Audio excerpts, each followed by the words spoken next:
Entonces, vamos a empezar con dos cosas, ¿no? La primera es la definición de luminosidad que,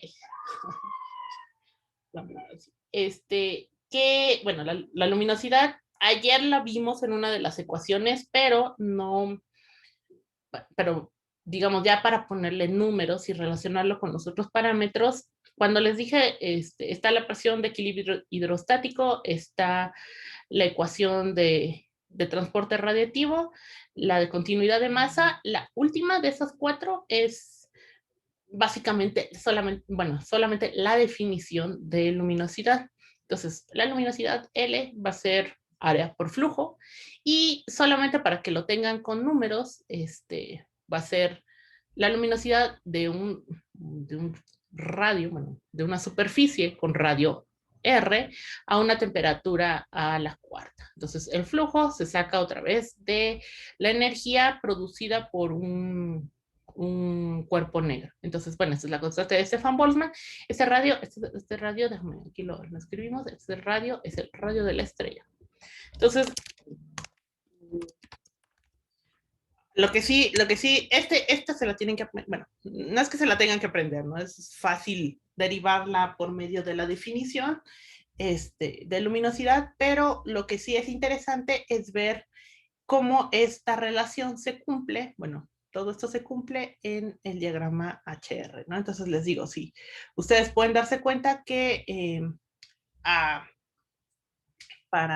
¿dónde está? Puse como 30 y no puse uno decente. A ver, vamos a buscar uno. No se me ocurrió que para eso íbamos a necesitar. HR, radio.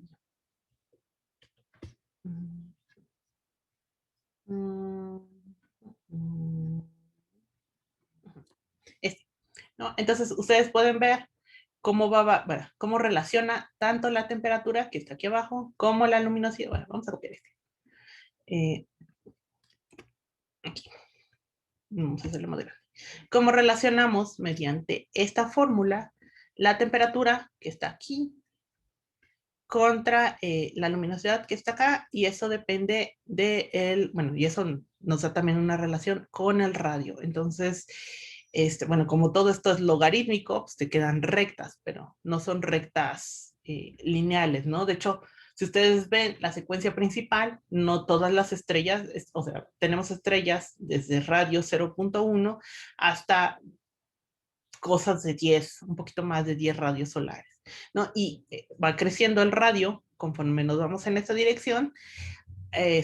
Bueno, y ya después las etapas finales que ahorita vamos a ver también son, bueno, tienen radios más grandes, se llaman supergigantes, no hay mucho pierde en eso, pero bueno, si ustedes trazan radios constantes, pues la relación que les va a quedar es algo relacionado con la luminosidad y T a la cuarta, ¿no? Entonces es ahí de donde salen estas líneas paralelas, ¿no? Puedes ir fijando radios y otra vez, ¿no? Les va a servir muchísimo si ustedes, si para un examen, por ejemplo, pues no solamente ponen temperatura, luminosidad o magnitud absoluta, como lo quieran ver, sino que también ponen estas líneas, ¿no? Porque quiere decir que pueden relacionar tres conceptos: luminosidad, temperatura y radio. Y eso también es muy importante. Y después, hay una relación bastante interesante que a ustedes lo van a ver en estelar, se las van a derivar, porque pues depende mucho de la ecuación que ustedes utilicen. Pero ahorita nada más apréndanse que, bueno, en principio esto parece como medio líneas, ¿no? Son tramos de línea, no es una línea recta tal cual, sino que, pues parecería que son trozos. Entonces, vamos a poder hacer una relación bastante, bueno, esta es bastante famosa, la relación de masa-luminosidad, que nos relaciona la luminosidad con la masa de la estrella. Entonces, bueno, en el diagrama tienen, no sé, 60 masas solares, 10 masas solares, y las luminosidades. Entonces, esa relación se va a cumplir en la mayoría de los casos, no es rigurosa, no. O sea, tiene un error asociado, tiene datos asociados, entonces, pero bueno, en general se puede modelar a través de una cosa así, ¿no? Cuyo índice alfa está, no, está, depende del rango de masas en el que estemos tomando, ¿no? Entonces, si ustedes se tienen que aprender solo un valor en esta vida, apréndanse el de 3.5.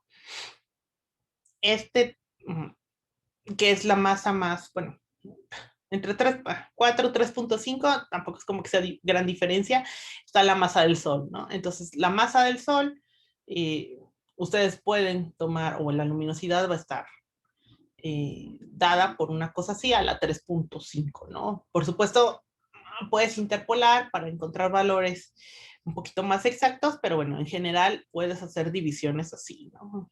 De estrellas muy pequeñas, estrellas medianas y estrellas supermasivas. Entonces, para que sepan, para que las conozcan, ¿no? En realidad, en este curso, para nuestros fines, no las vamos a usar, porque estas son como cosas más particulares que otra vez les digo, ¿no? Depende mucho de la ecuación de estado en la que, pues en la que estemos trabajando. Sí estoy grabando, ¿verdad? Sí, estoy grabando. Entonces, pues nada, tienen que aprenderse bueno, o sea, más bien, tienen que saber que existe esta relación, los índices son estos, si ustedes se tienen que aprender solo uno, pues elijan esta de 3.5, que es como la más típica, pero también quiero que sepan que existen otros índices y que están relacionados con el rango en el que estemos trabajando. Entonces, bueno, lo que sí vamos a ver hoy es la evolución de una estrella tipo Sol. Este es del Cartoonen, entonces, a ver, déjenme ver si tengo aquí la foto si tengo aquí abierto el Cartoonen, creo que no lo cerré. Miren, la página 248, pueden leer el capítulo, de hecho, estaría muy bien que lo leyeran para que ustedes, esto está bonito porque es como un cuento, ¿no? Entonces, también en la vida del Sol a grandes rasgos y como muy detalladito, muy bonito, pero pues no con tanta formalidad matemática como lo van a ver ya cuando estén en la maestría. Entonces lo que les digo, bueno, aquí en el cartoon en ellos los llaman Zero Age Main Sequence, porque en algún momento ellos se meten a trabajar con edades de cúmulos. ¿Qué tiene que ver eso? Bueno, tenemos nuestra secuencia principal y dependiendo de la masa de la estrella con la que nazca, va a ser la evolución y va a ser el camino que va a trazar sobre el diagrama HR. Si nosotros, hay unas cosas que se llaman cúmulos, ¿no? Los cúmulos son conjuntos de muchísimas estrellas.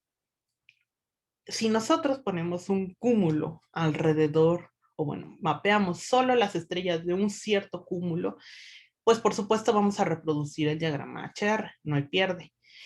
Y la manera en la que el punto en el que salgan estas estrellas, o bueno, la forma en la que empiecen a desviarse de la secuencia principal, nos va a hablar un poquito de su edad. Entonces, por eso aquí ellos hacen el énfasis de que no solamente te habla del proceso nuclear interno del cual dependa la estrella, sino que también te dice un poquito de la edad. Pero les digo, eso está más relacionado con cúmulos estelares y eso también es tema de la maestría. Solamente si en algún momento se preguntan por qué se relaciona con la edad, pues es por eso, ¿no?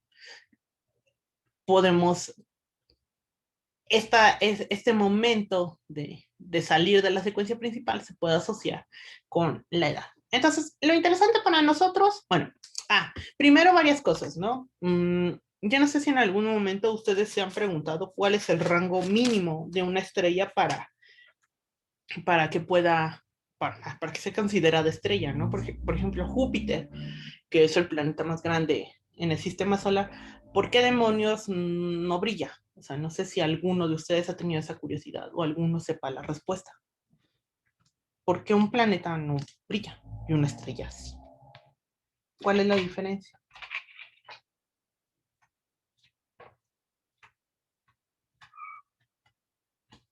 La cantidad de masa. Claro, la cantidad de masa.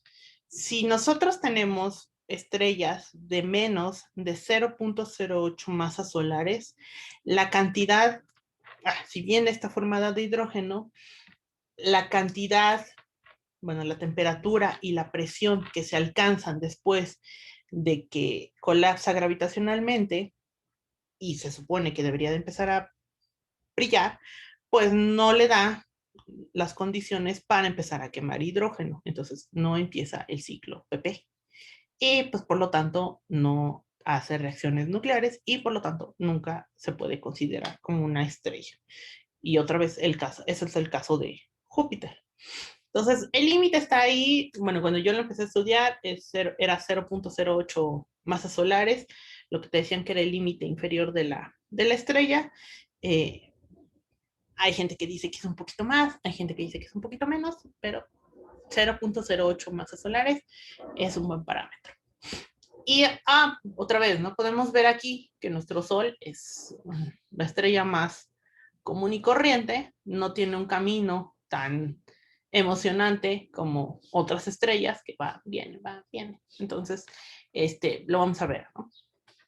Bueno, uh, cuando en resumidas cuentas, la vida del Sol se puede resumir a, esta parte la van a ver con Joel, él les va a hablar de formación estelar, van a ver las condiciones de una nube de gas que se tienen que cumplir para que la estrella colapse. Entonces, no cualquier nube de gas en el universo va a producir un cuerpo celeste y, como ya vimos, si no se alcanza una masa, pues no va a producir nunca hidrógeno. Bueno, nunca va a quemar hidrógeno. La estrella pasa la mayor parte del tiempo en secuencia principal. Aquí es donde estamos nosotros, el Sol está a la mitad de su vida. Eh, cuando se acabe el, cuando se acabe el hidrógeno, lo que va a tener adentro, bueno, en capitas, va a ser helio y se va a ir expandiendo hasta llegar a ser una gigante roja. Entonces va a tener más elementos regados en capitas y cuando pierda la envolvente en forma de una nebulosa planetaria, va a quedar en el centro una enana blanca. Entonces, esto va a pasar dentro de millones de años, otra vez, ¿no? La estrella va a pasar el mayor tiempo aquí, estos son, o sea, va a pasar 10 a la 11 años en esta etapa y los demás son un par de millones de años, que bueno, es mucho. Para nosotros es un suspiro para el tiempo de la estrella. Y ayer, creo que nos fuimos demasiado rápido con el ciclo PP y esto es algo que sí tienen que saber un poquito mejor. Entonces vamos a ver solamente las reacciones nucleares en cada paso. Les digo, ¿no? La idea es quemar de hidrógeno a helio. Y solamente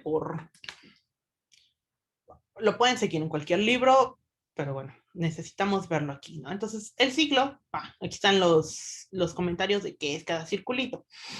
El ciclo parte solamente con átomos de hidrógeno que al colisionar van a soltar tanto un positrón como un neutrino.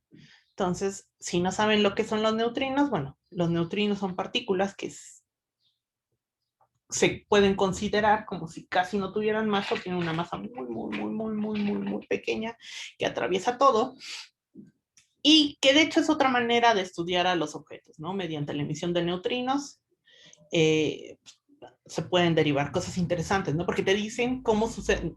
Hay diferentes tipos de neutrinos. Entonces, estudiando los neutrinos, podemos saber qué tipos de reacciones lo produjeron, ¿no? No todos los neutrinos son iguales. Y bueno, vamos a formar deuterio después de esta colisión. Otra vez, ¿no? Esta colisión no es tan probable en un ambiente como nuestra atmósfera, pero debido a las altas densidades y a las altas temperaturas que están en los núcleos de las estrellas, pues por supuesto que la probabilidad de estas colisiones aumenta y sí podemos formar todos estos pasos, ¿no? Entonces, una vez que tenemos deuterio, se le junta otro hidrógeno y ahora vamos a emitir un rayo gamma. Después, bueno, se le van juntando, te crea un átomo de helio 3 y cuando llega otro hidrógeno, pues se forma un átomo de helio 4. Esta cosa tiene como ramas, ¿no? Esta es la rama principal y si ustedes quieren, otra vez, no es como que sea memoria, a mí me dijeron, te lo tienes que aprender y ahí me tenían como idiota memorizándomelo, pero en realidad lo único que se tienen que saber o lo que tienen que entender es que de hidrógeno se pasa a helio y el cociente de energía que se pierde es 4 veces la masa del protón, la masa de un átomo de hidrógeno, por este numerito que vimos ayer, bueno, que entendimos por qué era este número, por C cuadrada. Entonces, cada una de estas reacciones suelta, cada vez que se produce una de estas reacciones, suelta esta cantidad de energía. Ahora, lo que sí va a ser interesante, y sí se los voy a dejar de tarea, si sabemos que cada una de estas cosas, o sea, estos son en gramos, y esto es metros sobre segundo, al cuadrado todo. Esto te da joules. Entonces, si nosotros sabemos la luminosidad del sol, porque la podemos medir, cuántas reacciones de estas se están dando por segundo. Entonces, ese problema se los voy a dejar de tarea, por si lo quieren ir revisando. La van a encontrar en cualquier lado, solamente entiendan la derivación. Y ahora, bueno, cuando termina este ciclo, pues vienen varias cosas, ¿no? Entonces, vamos a ver primero. A grandes rasgos, cuando ustedes les pidan que tienen que mapear o plotear, graficar, sí, son muy puristas del español, el camino, el recorrido de la evolución de una estrella tipo solar, pues bueno, primero partamos de que el Sol está aquí a una temperatura de 5700, a una luminosidad solar de 1. ¿No? Entonces, cuando salga de la secuencia principal, que quiere decir que deja de quemar hidrógeno, pues lo que va a suceder, creo que me gusta más en colorcito, pues deja de quemar hidrógeno y va a empezar como a enfriarse un poco, pues porque ya no está produciendo nada. Sin embargo, algo que ustedes tienen que tener muy en cuenta es que la estrella, de alguna forma u otra, siempre va a querer regresar al equilibrio. ¿Y eso cómo se traduce? Pues que si ya no está quemando nada, bueno, ya no está quemando, ya no está produciendo reacciones nucleares en el centro, primero la estrella se va a enfriar, ¿no? Que es lo que vemos aquí. Pero después, esta cosa, al mismo tiempo, por acción gravitacional, el centro se va a empezar a colapsar dentro de sí mismo. Y lo que te va a producir es que en ese momento el restante de hidrógeno que no se había quemado, pues se empiece a quemar, digamos, relativamente rápido. Y por eso, y al mismo tiempo, la envolvente va a empezar a crecer para intentar contrarrestar este efecto, ¿no? Y aquí es donde, bueno, vale la pena volver a recordar que si ustedes quieren, a grandes rasgos podrían calcular esto. Ya no es tan efectivo porque ya no están en secuencia principal, pero bueno, podrían intentar ver cómo lo que siempre va a intentar la estrella es, esto es la definición, lo va a cumplir, pero lo que siempre va a intentar es regresar al equilibrio hidrostático. Entonces, una vez que el núcleo se empieza a colapsar y lo de acá, la envolvente, empieza a crecer, en algún momento sí se va a encender un poquito de helio. Pero bueno, yo otra vez, ¿no? Se van a formar las capas, el hidrógeno está en la envolvente y el helio está aquí, ¿no? Dentro. Entonces, cuando ese colapso que se da en el centro es lo suficientemente fuerte, la temperatura aumenta tal que sí va a prender el helio en al menos un pedacito, ¿no? Un cachito. Mientras que el hidrógeno va a estar en otra envolvente alrededor de esta pequeña capita de hidrógeno. Entonces, por un ratito, por un momentito, el Sol va a ser como secuencia principal de helio. Entonces, el proceso principal de nuestro Sol, por un par de años, va a quemar helio. Ahora, como no tiene tanto combustible, porque su masa no es muy grande, ese proceso no va a durar más que un par de años. Entonces, al terminar de hacer esto, pues vuelve otra vez, ¿no? Se queda sin combustible, se empieza a enfriar la estrella, se empieza a colapsar, pero por otro lado, la envolvente empieza a crecer para contrarrestar lo que está sucediendo en el centro, de tal manera que se vuelve una estrella súper gigante. Cuando esto, bueno, del helio se pasa al carbono y se van quemando, bueno, se alcanza a obtener carbono, ahorita vemos qué pasa para las demás estrellas. Eh, una vez que el proceso nuclear se detiene por completo, pues esto empieza a caer sobre sí mismo. Entonces, toda la envolvente, que ya era una supergigante roja, y que, bueno, que era bastante grande, llega un momento en el que ya no tienes nada que contrarreste o que esté radiando hacia afuera. Entonces te empieza a ganar la contracción gravitacional. Entonces toda esta capa gigantesca que tenías se cae al centro de la estrella. Y la estrella es incapaz de mantenerlo. Entonces, pues, ¿qué hace? Le escupe. A ese, a ese bonito vómito estelar se le conoce como nebulosa planetaria. El nombre no tiene mucho que ver porque, por supuesto, no es algo planetario. De hecho, ni siquiera sabría por qué se llama nebulosa planetaria, porque da una idea bastante errónea de la formación, pero pues así es. Entonces, esta explosión se le conoce como nebulosa planetaria, son de las imágenes bonitas que uno ve en el Google, entonces pues ahí les sugiero buscarlas. Y lo que te queda en el centro es una enana blanca. Entonces, la envolvente pues se va perdiendo en el medio interestelar. De hecho, vamos a buscar, ¿no? Planetario. Nebula. Nada más para que vean, ¿no? O sea, son las imágenes bonitas que uno observa.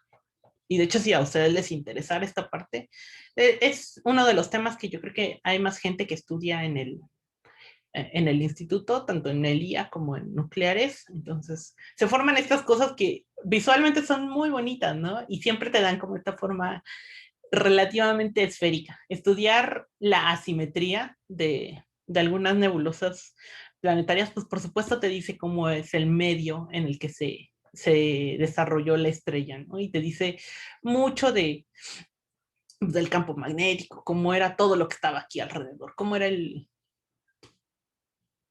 fue el, ¿cómo se diría? Como las condiciones sociales de tu estrella. Y por otro lado, el remanente, les digo, es lo que se conoce como enana blanca.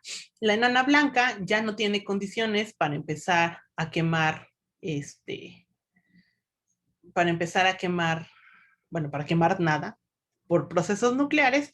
Y bueno, ya lo que les decía, ¿no? Ayer o antier, no me acuerdo cuándo era, su proceso ya no es el mismo que el de una estrella normal. Ya son estrellas súper densas por todo lo que se les quedó en el centro y van a producir calor, o bueno, van a producir energía por medio de la conducción. Entonces, ese proceso ya es diferente. Ustedes, lo que se tiene, seguramente, esto es pregunta de examen, esto se las voy a preguntar la siguiente semana, pues aquí está el dibujo, la idea es que ustedes lo entiendan. Les digo, pueden checarlo en el Cartoon, ¿eh? Depende de a dónde se quieran ir. También lo pueden checar en YouTube, yo qué sé, pueden ver videos.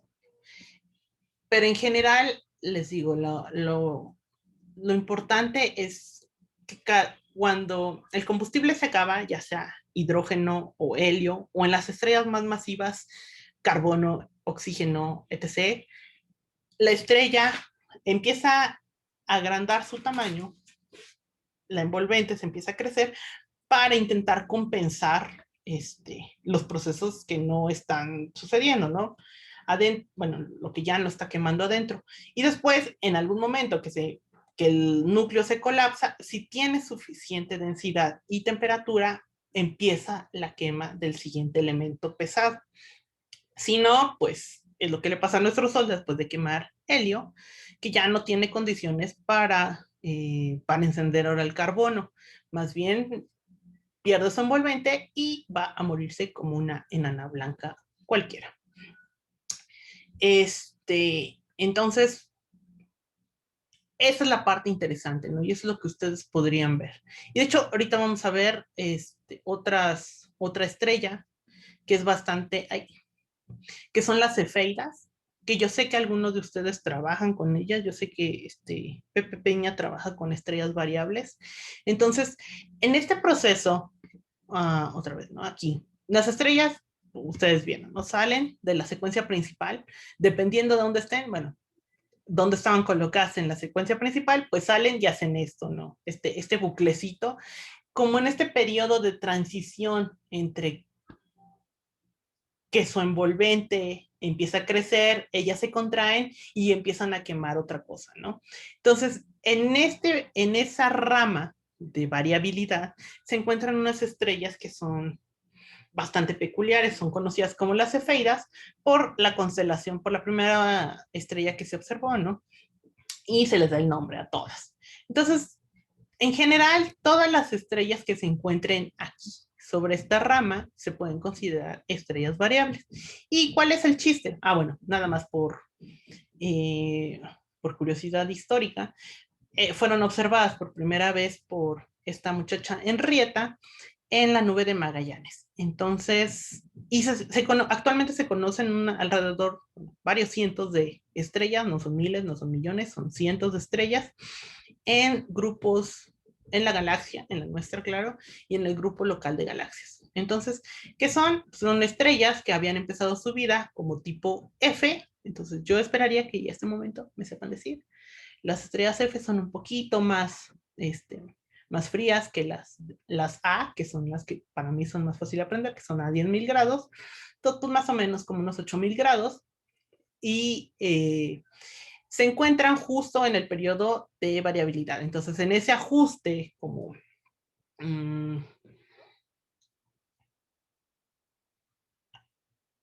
entre queriendo, bueno, no es que como intentando llegar a un equilibrio, ¿no? Y aquí otra vez vuelve a ser importante, ¿dónde está nuestra? Esta. Vamos a ponerla aquí. ¿Por qué? Porque la luminosidad, o sea, la temperatura y el radio están aumentando y disminuyendo, lo cual nos va a producir una variación en la luminosidad. Entonces, lo que estudian en este tipo de estrellas es este cambio en la luminosidad. ¿Qué es el cambio de luminosidad? Pues el cambio de magnitud. Nosotros lo vemos como magnitud aparente, ¿no? Que se puede traducir después de una magnitud absoluta. Lo curioso es que estas estrellas se consideran como candelas estándar. ¿Por qué? Porque esta variación en su luminosidad va a depender o va a tener un periodo en específico. Y ese periodo lo que descubre esta muchacha es que para todas las estrellas que están en esta zona, que son variables, las curvas de luz son una cosa así, ¿no? Quiere decir que tienes un periodo es en lo que se repite la misma estructura en la fluctuación de la magnitud. Por supuesto, lo mides en magnitud aparente, pero cuando ella empieza a estudiar eh, cuando ella empieza a estudiar todo este conjunto de estrellas, se da cuenta que el periodo está relacionado con la luminosidad, eh, con la luminosidad promedio que tienen estas estrellas. Entonces puede hacer un fit de este tipo. Y si nosotros conocemos, entonces, bueno, el chiste de estas estrellas es que si nosotros conocemos su periodo, vamos a conocer su luminosidad en luminosidades solares. Y si nosotros conocemos, y por lo tanto, si nosotros conocemos tanto su periodo como la luminosidad, lo que vamos a poder conocer es la magnitud absoluta. Si tenemos la magnitud absoluta y tenemos la magnitud aparente, ¿qué es lo que tenemos? Yo esperaría que ya en este momento me lo puedan decir rápidamente. La distancia. Módulo de distancia. Claro, la distancia.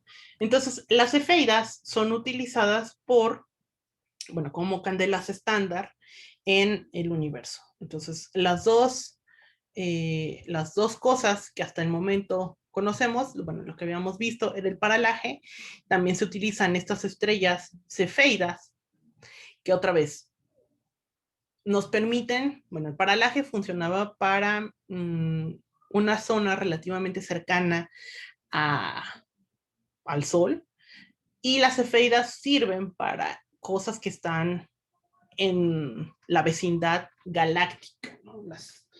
Las galaxias que están cerca de la nuestra, y bueno, en la cual se puede observar una cefeida, por supuesto.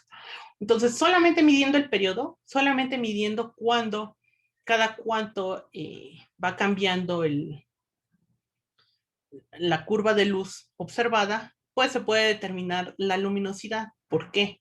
Porque la luminosidad de estas estrellas se entiende, o bueno, se sabe el proceso que te lleva a ellas. Entonces, es bastante claro que sabes que está en esta zona de variabilidad, sabes que ya no está quemando hidrógeno, sabes que está intentando reagruparse para intentar quemar algo más, que sí lo va a lograr en algún momento. De hecho, esto es pasajero, o sea, no nacieron como cefeidas, nacieron como estrellas normales, solamente que tuvimos la suerte de observarlas como cefeidas y eventualmente saldrán y bueno, harán lo suyo, irán a morir al rincón que quieran.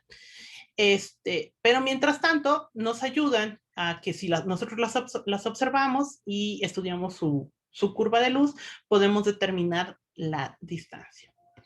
Entonces, junto con las supernovas tipo 1A, que en algún momento lo habíamos visto, al nosotros conocer cómo tiene que ser la respuesta o cómo va a ser la emisión de este objeto en su sistema de referencia propio, pues sabemos cómo nos llega a nosotros y podemos deducir cuál es la distancia a través de eso. En este caso es por el periodo. Entonces, si nosotros sabemos el periodo, sabemos la distancia a la cefeida. Y si nosotros se la asociamos a una galaxia, pues sabemos la distancia a la galaxia.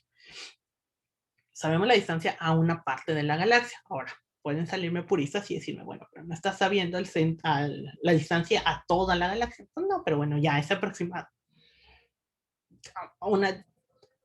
Calcular la distancia a una galaxia no es algo trivial, y bueno, por supuesto una galaxia no es algo puntual. Sí, hay varios rangos de distancias, pero bueno, tienes un método bastante confiable para determinar. Y nada más, en algún momento lo habíamos mencionado, pero la otra forma de determinar distancias, pues es mediante el efecto Doppler. Entonces, lo que típicamente buscamos es en el espectro, buscamos las líneas, pueden utilizar cualquiera, ¿no? Lo que típicamente se utilizan son las líneas de Balmer. Entonces, nosotros sabemos en qué regiones se dan, porque tienen asociada una energía en específica del átomo de hidrógeno y de los brincos de niveles que entendemos bastante bien. También se pueden utilizar las líneas de calcio, las líneas de oxígeno. Depende del objeto que estén viendo, depende qué líneas tengan a la mano.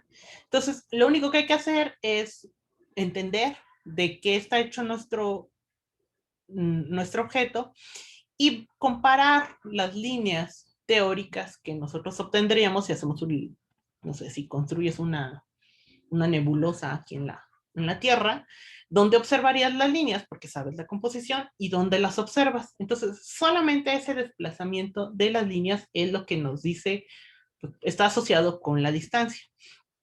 A esa distancia, aquí en astronomía, se le conoce como el redshift, que no es más que el efecto Doppler, pero bueno, para vernos fresones, nosotros le cambiamos el nombre, y ya sea que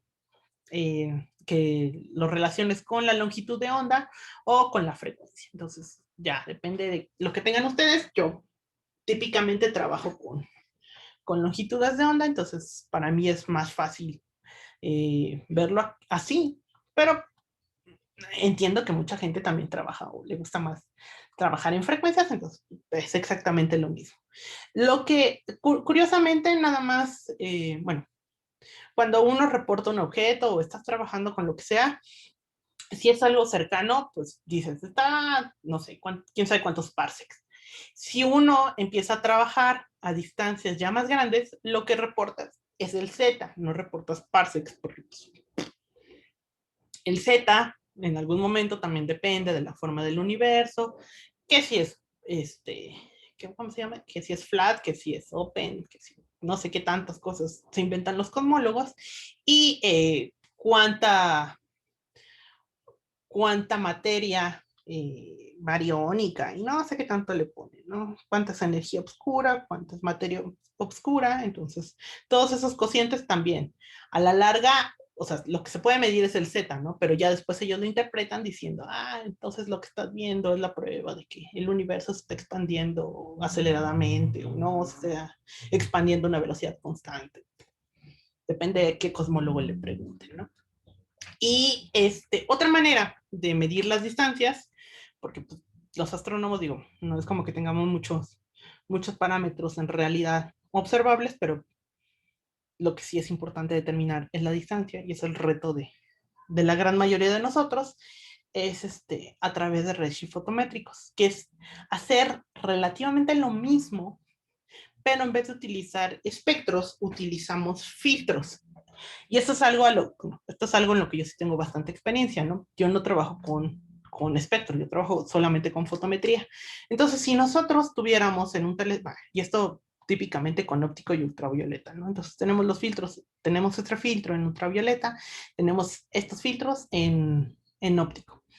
Y entonces tendríamos, bueno, la señal de un objeto se vería así, ¿no? Si lo alejamos un poquito, mientras Z sea más grande, esto está más alejado. Entonces, es lo más lejos. El espectro se vería, bueno, iría cambiando. Bueno, la señal recibida se vería diferente y por ejemplo, aquí nosotros tendríamos detecciones en U, en G, en R, en I y en Z, en todos. Si nosotros nos vamos un poquito más lejos, este mismo objeto deja de percibirse en U. Entonces, si bien no es tan preciso como lo de las líneas, pues te puede dar una idea, te puede dar un límite de a qué distancia está un objeto o a partir de qué distancia ya no es observable en ciertos filtros. Y mientras más los alejes, pierdes la información de los filtros con frecuencias más altas energías, ¿no? Entonces, haciendo este recuento, si nosotros sabemos típicamente cómo va a ser la emisión de un objeto y lo observamos con filtros, pues es relativamente el mismo concepto, ¿no? Nada más que en vez de utilizar líneas, utilizamos colores, aunque les digo, ¿no? Bueno, aquí si estás utilizando una línea, bueno, pues, no sé, esta es una línea 670 y se movió a, yo qué sé, 700 nanómetros. Entonces, tienes bastante bien determinado. Aquí es un poquito más poco preciso el método, pues porque los rangos de las bandas no son, o sea, no es una sola línea, ¿no? Te ocupa bastante rango de longitudes de onda, entonces no es tan preciso. Sin embargo, esto nos ayuda a determinar de manera más pronta o hacer pues como un acercamiento rápido de qué distancias estamos hablando, ¿no? Entonces, otra vez, hay que tener como feeling para decir, bueno, ¿qué estoy viendo ahí e interpretarlo?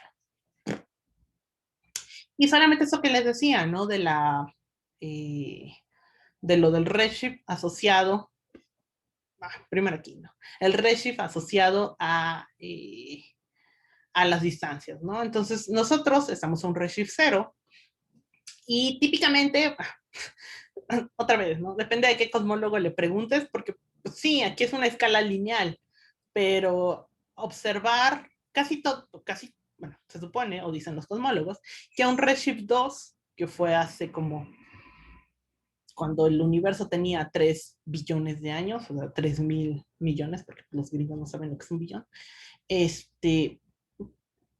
cuando se da el boom de la formación de galaxias, la formación estelar, y el universo pues se parece a lo que actualmente nosotros conocemos, ¿no? Después, pues después de eso, digamos, ya se forman las estructuras tal cual las vemos ahora, ¿no? Si nos vamos más para atrás, pues vamos a empezar a ver las primeras galaxias, las primeras estrellas, que en realidad, o sea, como que hay predicciones de lo que se debería de ver, ¿no? Lo interesante viene cuando uno predice que tienes que encontrarte estrellas de cierta forma y no las encuentras. Eso es un problema bien común, ¿no? Hay estrellas, bueno, las estrellas se pueden clasificar también en cuanto a la población. ¿Qué quiere decir esto? Si nosotros, esto es interesante, no sé por qué no lo había puesto. A ver, vamos a ver, vamos a buscar.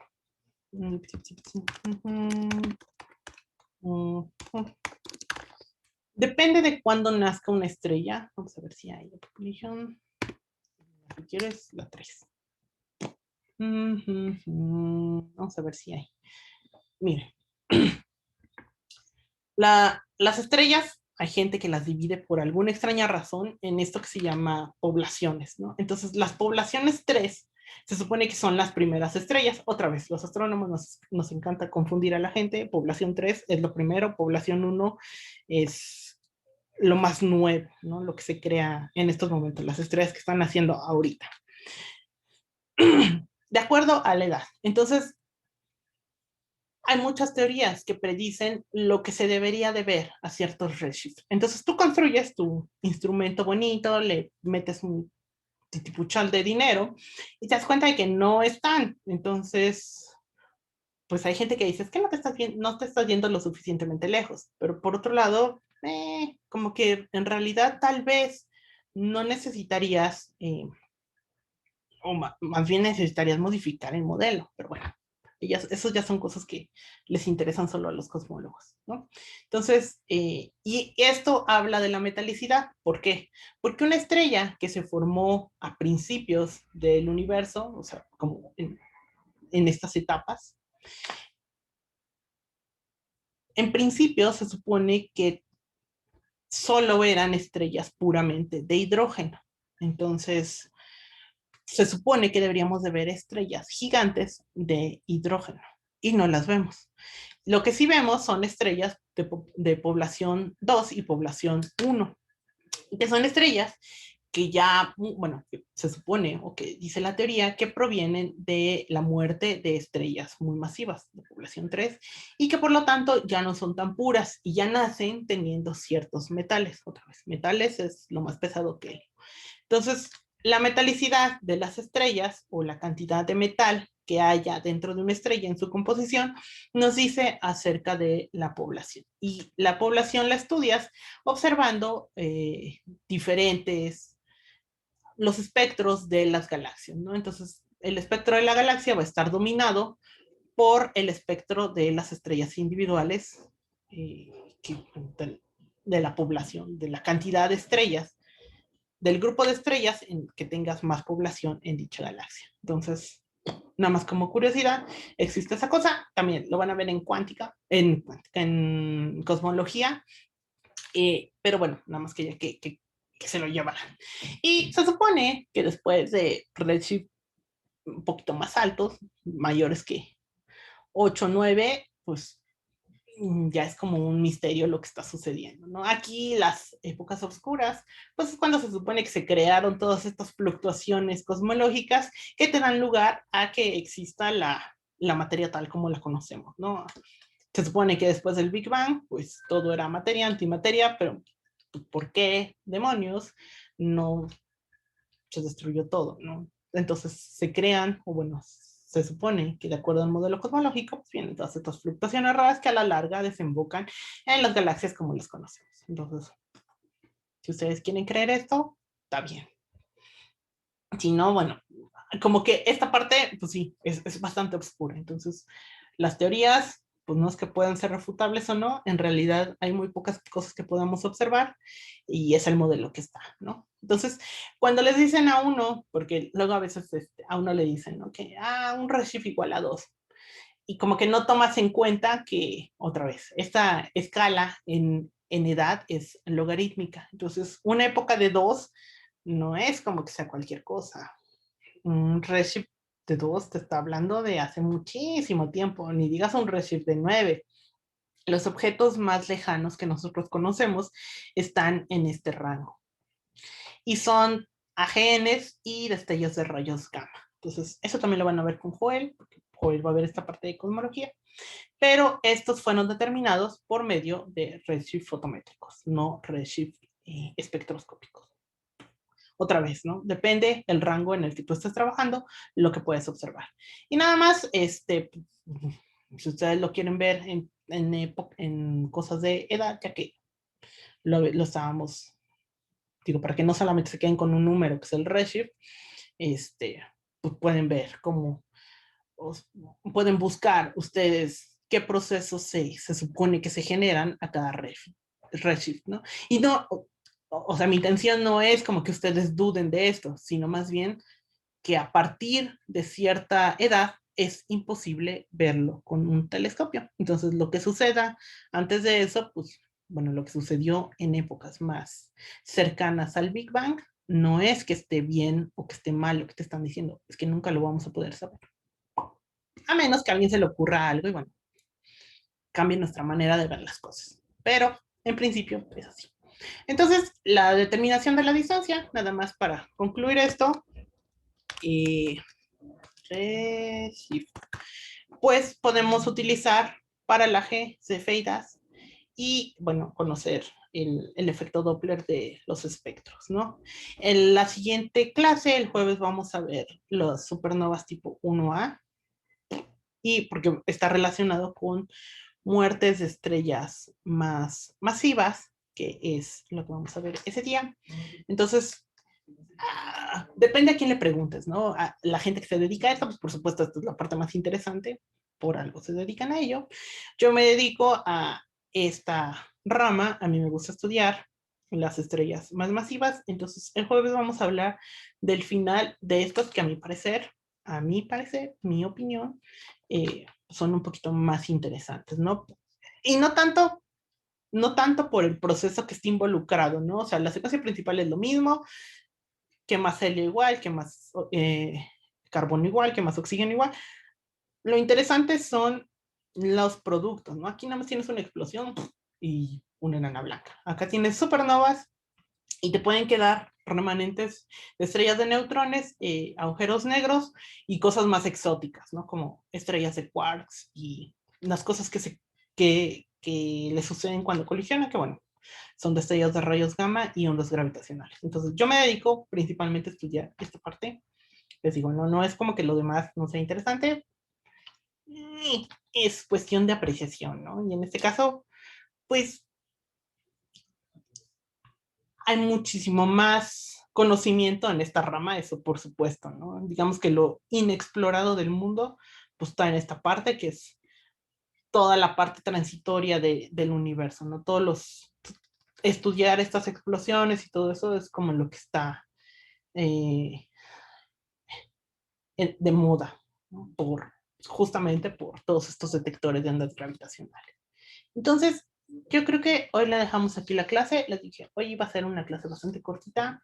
Y si no tienen más dudas o más preguntas, pues nos veríamos el jueves. Su examen todavía no decido, porque me va a sobrar un día. Entonces, no sé qué quieren. No sé si quieren hacer el examen el lunes y decirle a Joel que si ya quiere llegar el martes, se quieren tomar el martes, o eh, quieren estudiar para el martes y hasta el martes se hace el examen. Entonces, como ustedes me digan, yo lo puedo planear. En principio yo terminaría la clase el jueves. Si me dicen que el examen es el martes, pues tal vez el lunes podemos ver como temas un poquito más o contarles un poquito más de ciertas cosas que ya no están en el programa, ¿no? Pero si no, pues tampoco hay problema, ¿no? Yo entiendo que también ya pueden estar saturados por completo voy a dejar de grabar, de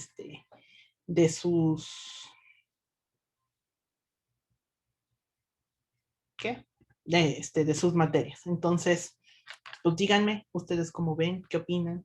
A mí me gustaría que sea el martes, porque el lunes tenemos de termo. El lunes tienen de termo. Ok. ¿A qué hacen el termo? ¿En la tarde? De 4 a 7. Ay, no sé. No, entonces si quieren, está bien. Bueno, si alguien más no tiene, bueno, si nadie más tiene comentarios, entonces que el examen quede el martes. El martes está bien. Ujú. Ok, bueno, entonces, no sé, si no tienen más dudas, nos veríamos hasta el jueves, chicos. Vale, nos vemos, Rosa. Cuídense, bye. Gracias. Gracias, Chao. nos Bye. vemos.